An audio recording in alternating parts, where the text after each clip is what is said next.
ओम नमः शिवाय। कई बार कई साधक ये प्रश्न पूछते हैं कि घोर कर्म जो है वो नहीं गलेगा तो सत्संग का क्या लाभ, ज्ञान का क्या लाभ, परमात्मा के गुणगान का क्या लाभ। इसको हमने तत्वज्ञान में कई बार लिया है, परंतु संकेत ज्ञान से आज इसको बताने की हम प्रयत्न कर रहे हैं। समझने का प्रयास कीजिएगा। अगर हम लोग अपने तिजोरी या लॉकर रखते हैं तो तिजोरी या लॉकर में जो वस्तु हम रखते हैं वो तिजोरी से कहीं ज़्यादा अधिक मूल्य की होती है, अमूल्य होती है। गहने होते हैं, पैसा होता है। तिजोरी का मूल्य अंदर रखी हुई वस्तु से कम होता है। फिर ताले का मूल्य तिजोरी से कम होता है और ताले को खोलने वाली चाबी का मूल्य ताले से कम होता है। बात एक साधारण सी बात है, पर इसमें गहनता छिपी हुई है।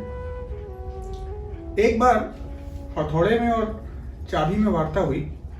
हथौड़े ने बोला कि जब मुझे ताला खोलना होता है तो मुझे 2-3 बार आघात करना होता है, परंतु ताला खुलता नहीं है, ताला टूट जाता है। और तुम छोटी सी चाबी ऐसा क्या करती हो कि ताला खुल जाता है? तो चाबी मुस्कुरा के जवाब देती है कि मैं ताले के हृदय का स्पर्श करती हूं।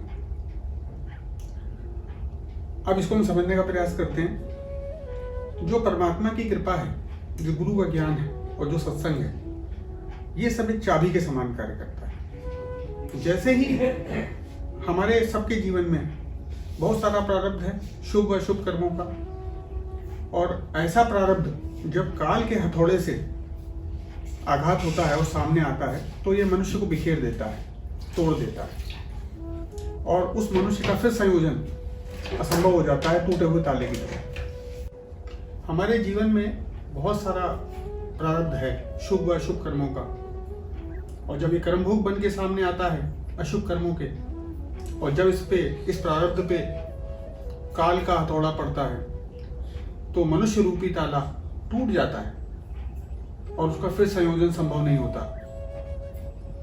पर परमात्मा की कृपा, परमात्मा का ज्ञान, गुरु का ज्ञान और सत्संग, ये एक चाबी के समान कार्य करता है और ये प्रारब्ध के ताले को धीरे धीरे हृदय स्पर्श करके खोलता है।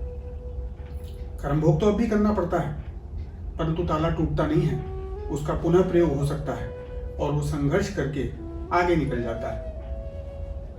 विचार करिएगा। विचारिक भोज है सबके लिए। ओम नमः शिवाय।